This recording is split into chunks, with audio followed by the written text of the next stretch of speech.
ಒಂದು ಕಾಲದಲ್ಲಿ ಈ ದೇಶದಲ್ಲಿ ಜನರಂತೆ ನೋಡುತ್ತಿರಲಿಲ್ಲ. ಅಸ್ಪೃಶ್ಯತೆ ಎಂಬ ಹೆಸರಿನಲ್ಲಿ ಮಾನವನಿಗೆ ಮಾನವನ ಸ್ಪರ್ಶವೇ ನಿಷೇಧಿಸಲಾಗಿತ್ತು.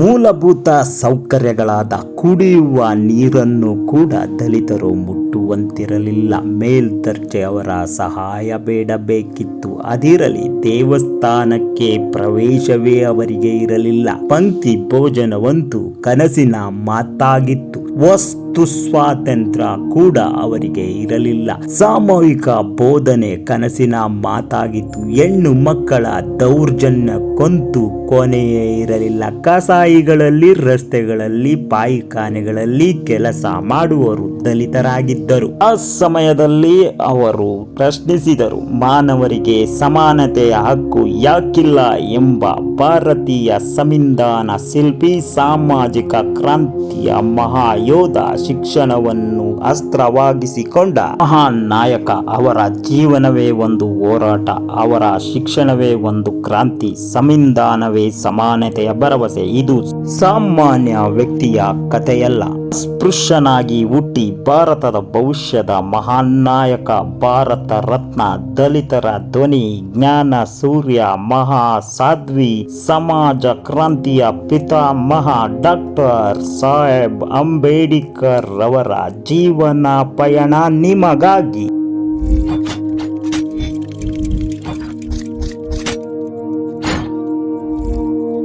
ಅಂಬೇಡ್ಕರ್ ಅವರು ಮಧ್ಯಪ್ರದೇಶದ ಇಂದೋರ್ನ ಮೋಹಾದಲ್ಲಿ ಏಪ್ರಿಲ್ 14, 1890ರಲ್ಲಿ ಜನಿಸಿದರು. ತಂದೆ ರಾಮೋಜಿ ಮಾಲೋಜಿ ಸಕ್ಪಾಲ್, ತಾಯಿ ಭೀಮಾಬಾಯಿ ರಾಮೋಜಿ ಸಕ್ಪಾಲ್. ಇವರು ಅಂಬೇಡ್ಕರ್ ಅವರ ತಂದೆಗೆ ಒಟ್ಟು 14 ಜನ ಮಕ್ಕಳು. ಅದರಲ್ಲಿ ಕೊನೆಯವರು ನಮ್ಮ ಅಂಬೇಡ್ಕರ್.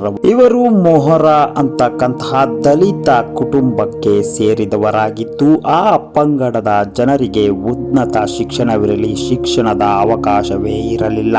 ಅವರ ತಂದೆ ಬ್ರಿಟಿಷ್ ಅಧಿಕಾರಿಯಲ್ಲಿ ಸುಬೇದಾರ್ ಆಗಿ ಕಾರ್ಯನಿರ್ವಹಿಸುತ್ತಿದ್ದು, ತನ್ನ ಮಗ ಉನ್ನತ ಶಿಕ್ಷಣ ಮಾಡುವ ಕೋರಿಕೆಯನ್ನ ಅವರ ಮೂಲಕ ಪೂರೈಸಿಕೊಂಡರು. ಇವರ ಸೇವೆ ಗುರುತಿಸಿ ಅವರ ಮಗನಿಗೆ ಓದಲು ಅನುವು ಮಾಡಿಕೊಟ್ಟರು. ತರಗತಿಯಲ್ಲಿ ಬಲು ಜಾಣನಾಗಿದ್ದರು ನಮ್ಮ ಅಂಬೇಡ್ಕರ್ ಅವರು. ಆದರೆ ಆ ಒಂದು ತರಗತಿಯಲ್ಲಿ ಗಣಿತ, ಲೆಕ್ಕ ಕೂಡ ಅದ್ಭುತವಾಗಿ ಬಿಡಿಸಿದ್ದರು. ಆದರೆ ಸಾಮೂಹಿಕ ಬೋಧನೆಗೆ ಅವಕಾಶವೇ ಇರಲಿಲ್ಲ. ಶಿಕ್ಷಕರಿಂದಲೇ ಅಸ್ಪೃಶ್ಯತೆ ಎಲ್ಲೆಡೆ ಹರಡುತ್ತಿತ್ತು. ಬಂಧುಗಳೇ, ಒಂದು ದಿನ ಬೇಸಿಗೆಯ ಕಾಲ. ಅಂಬೇಡ್ಕರ್ ಅವರು ಬಿಸಿಲಿನ ಧಗೆಯಿಂದ ಅವರಿಗೆ ಬಾಯಾರಿಕೆಯಾಗಿತ್ತು. ನೀರು ಕುಡಿಯಲು ಪಕ್ಕದಲ್ಲಿರುವ ಬಾವಿಗೆ ತೆರಳಿದರೆ ಅಲ್ಲಿ ಜನರ ಸಾಮೂಹಿಕವಾಗಿ ಅವರ ಮೇಲೆ ದಾಳಿಯನ್ನೇ ಮಾಡಿಬಿಟ್ಟಿದ್ದರು. ಅಂಬೇಡ್ಕರ್ ಅವರು 5 ವರ್ಷವಿದ್ದಾಗ ತಮ್ಮ ತಾಯಿಯನ್ನ ಕಳೆದುಕೊಂಡರು. ತಂದೆಯು ಕೂಡ ರಿಟೈರ್ಡ್ ಆಗಿ ಅಂಬೇಡ್ಕರ್ ಅವರ ಜೊತೆ ಸೇರಿದರು. ಚಿಕ್ಕ ಮನೆಯಲ್ಲಿ ಅಷ್ಟೊಂದು ಮಕ್ಕಳ ಜೀವನ ಸಾಗಿಸಬೇಕಿತ್ತು. ರಾತ್ರಿ ಎಲ್ಲರೂ ಮಲಗಿದ ನಂತರ ಬುಡ್ಡಿಯ ದೀಪದ ಬೆಳಕಿನಲ್ಲಿ ಓದುವ ಅಭ್ಯಾಸವನ್ನ ಅಂಬೇಡ್ಕರ್ ಬೆಳೆಸಿಕೊಂಡಿದ್ದರು. ಬಂಧುಗಳೇ, ನಮ್ಮ ಅಂಬೇಡ್ಕರ್ ಅವರು ಚಿಕ್ಕ ವಯಸ್ಸಿನಲ್ಲಿ ಕ್ಷಾರವನ್ನ ಮಾಡಿಸಿಕೊಳ್ಳಲು ಅಂಗಡಿಗೆ ತೆರಳಿದ್ದರು. ಆ ಮಾಲೀಕನಿಗೆ ಇವರು ಹಿಂದುಳಿದ ವರ್ಗದವರು ಎಂದು ತಿಳಿದ ನಂತರ ಅವರಿಗೆ ಅರ್ಧ ಮಾಡಿದಂತಹ ಕ್ಷಾರದಲ್ಲಿಯೇ ಅವರನ್ನ ಹೊರಕ್ಕೆ ಅಟ್ಟಿದ್ದನು. ಮನೆಗೆ ತೆರಳಿದಂತಹ ಅಂಬೇಡ್ಕರ್ ಅವರು ಅವರ ಅಕ್ಕನ ಸಹಾಯದಿಂದ ಕ್ಷಾರವನ್ನ ಪೂರ್ತಿಗೊಳಿಸಿಕೊಳ್ಳಬೇಕಾದ ಪರಿಸ್ಥಿತಿ ಒದಗಿ ಬಂದಿತ್ತು. ಬಂಧುಗಳೇ, ಒಂದು ದಿನ ನಮ್ಮ ಅಂಬೇಡ್ಕರ್ ಅವರು ರೈಲಿನ ಮೂಲಕ ಪ್ರಯಾಣ ಮಾಡಿ ಮನೆಯನ್ನ ಸೇರಲು ಟಾಂಗಾ ಗಾಡಿಯನ್ನ ಬುಕ್ ಮಾಡಿದ್ರು.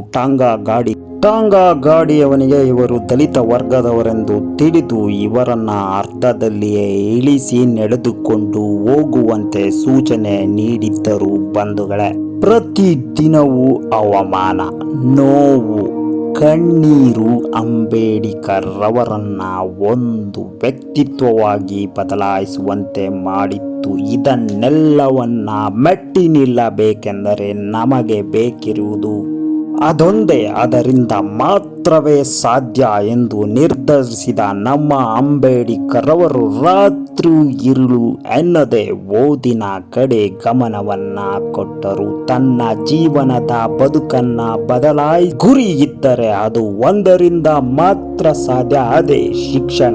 ಶಿಕ್ಷಣವನ್ನ ನಾನು ಪಡೆದೇ ತೀರುತ್ತೇನೆ ಎಂದು ಅಂದು ನಿರ್ಧರಿಸಿದ್ದರು. ಪರ್ಷಿಯನ್ ಭಾಷೆಯನ್ನ ತನ್ನ 6ನೇ ತರಗತಿಯಲ್ಲಿಯೇ ಕಲಿತಿದ್ದರು. 14ನೇ ವಯಸ್ಸಿನಲ್ಲಿ ಇವರಿಗೆ ಬಾಲ್ಯ ವಿವಾಹವಾಯಿತು. ಆದರೆ ಮದುವೆಯಾದರೂ ಓದಿನಿಂದ ವಿಮುಖರಾಗದ ಅವರು ಮೆಟ್ರಿಕ್ಯುಲೇಟ್ ಪರೀಕ್ಷೆಯನ್ನ ಉನ್ನತ ಅಂಕಗಳಿಂದ ಪಾಸ್ ಮಾಡುತ್ತಾರೆ. ಆಗ ಬರೋಡದ ರಾಜರಾಗಿದ್ದ ಸಯಾಜಿರಾವ್ ಗಾಯಕ್ವಾಡ್ ನೀಡಿದ ಧನ ಸಹಾಯದಿಂದ 1912ರ ಹೊತ್ತಿಗೆ BA ಪದವಿ ಮುಗಿಸುತ್ತಾರೆ. BA ಪದವಿ ಮುಗಿಸಿದಾಗ ರಾಜರು ಅವರಿಗೆ ಒಂದು ಹುದ್ದೆ ನೀಡಲು ಮುಂದಾಗುತ್ತಾರೆ. ಆದರೆ ಅಂಬೇಡ್ಕರ್ ಅವರು ತಮಗೆ ಉನ್ನತ ವ್ಯಾಸಂಗ ಮಾಡುವ ಆಸೆ ಇರುವುದಾಗಿ ರಾಜರಲ್ಲಿ ವಿನಮ್ರವಾಗಿ ಕೇಳಿಕೊಳ್ಳುತ್ತಾರೆ. ನಂತರ ರಾಜರು ಅಂಬೇಡ್ಕರ್ ಅವರಿಗೆ ಧನ ಸಹಾಯ ಮಾಡಿ ವಿದೇಶದಲ್ಲಿ ವ್ಯಾಸಂಗ ಮಾಡಲು ಅನುವು ಮಾಡಿಕೊಡುತ್ತಾರೆ. 1913ರಲ್ಲಿ ಅಂಬೇಡ್ಕರ್ ಅವರು ಅಮೆರಿಕಕ್ಕೆ ತೆರಳಿ ನ್ಯೂಯಾರ್ಕಿನ ಕೊಲಂಬಿಯಾ ವಿವಿ ಸೇರಿದರು. ಅಲ್ಲಿ ಸತತ 4 ವರ್ಷ ಓದಿ MA PhD ಪದವಿ ಪಡೆದರು. ನಂತರ 1917ರ ಹೊತ್ತಿಗೆ ಭಾರತಕ್ಕೆ ಹಿಂದಿರುಗಿದ ಅಂಬೇಡ್ಕರ್ ಅವರಿಗೆ ಆಗ 27 ವರ್ಷ ವಯಸ್ಸಾಗಿತ್ತು. ದಲಿತ ಯುವಕನೊಬ್ಬ ವಿದೇಶದಲ್ಲಿ ಉನ್ನತ ಶಿಕ್ಷಣ ಮುಗಿಸಿ ವಾಪಸ್ಸಾಗಿದ್ದು ದೇಶದಲ್ಲಿ ಇದೇ ಮೊದಲಾಗಿತ್ತು. ಈ ದಾಖಲೆ ಮಾಡಿದ ಅಂಬೇಡ್ಕರ್ ಅವರು ಸಮಾಜ ಹೆಮ್ಮೆಯಿಂದ ನಿಬ್ಬೆರಗಾಗಿ ನೋಡುವಂತೆ ಬೆಳೆದು ನಿಂತಿದ್ದರು. ನಂತರ ಅವರಿಗೆ ರಾಜರ ಆಸ್ಥಾನದಲ್ಲಿ ಮಿಲಿಟರಿ ಸೇನೆಯ ಕಾರ್ಯದರ್ಶಿಯಾಗಿ ಸೇವೆಯನ್ನ ಶುರು ಮಾಡುವ ಅವಕಾಶ ಬಂದೊದಗಿತ್ತು.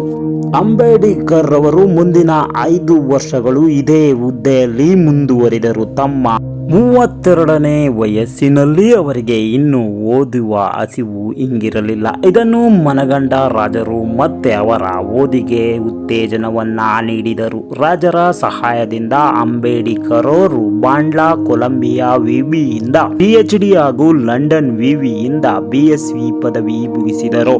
ಅಂಬೇಡ್ಕರ್ ಅವರು 1922ರಲ್ಲಿ ಪುನಃ ಭಾರತಕ್ಕೆ ವಾಪಸ್ಸಾದರು. ಅವರ ಶೈಕ್ಷಣಿಕ ಏಳಿಗೆ ಕಂಡು ತುಂಬಾ ಜನ ಅಸೂಯೆ ಪಡುವಂತಾಗಿತ್ತು. ಚಿಕ್ಕಂದಿನಿಂದಲೂ ತನ್ನ ಅನುಭವಗಳಿಂದ ಅಸ್ಪೃಶ್ಯತೆಗೆ ಪರಿಹಾರವನ್ನ ಕಂಡುಕೊಳ್ಳುವ ದೃಷ್ಟಿಯಿಂದ ಈ ದೇಶದ ಜನರನ್ನ ಕಾಪಾಡಬೇಕು ಎಂದು ವಕೀಲಿ ವೃತ್ತಿಯನ್ನ ಆರಂಭಿಸಿದರು. 1916ರ ಹೊತ್ತಿಗೆ ಅತ್ಯುತ್ತಮ ಓದಿ ಬ್ಯಾರಿಸ್ಟರ್ ಆಗಿದ್ದರು. ತನ್ನ ಗುರಿಗಾಗಿ ಅನೇಕ ಗ್ರಂಥ ಓದಿ ಪರಿಹಾರಕ್ಕೆ ಹವಣಿಸುತ್ತಿದ್ದರು.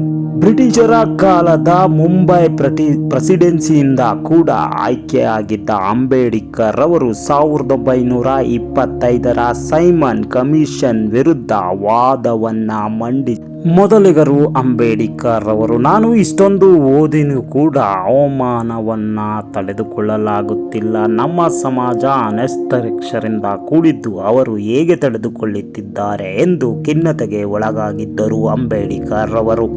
ಇದರ ವಿರುದ್ಧ ಅಂಬೇಡ್ಕರ್ ಅವರ ಹೋರಾಟ ಮತ್ತು ಸಂವಿಧಾನ ರಚನೆ ಸಿಂಹ ಗರ್ಜನೆಯನ್ನ ಭಾಗ 2ನಲ್ಲಿ ನೋಡಬೇಕು. ಅಲ್ಲಿಯವರೆಗೂ ನೀವು ಕಾಯಬೇಕು, ಅತಿ ಶೀಘ್ರದಲ್ಲಿ ಬರಲಿದೆ.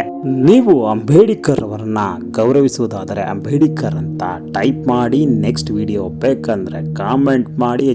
ಧನ್ಯವಾದಗಳು.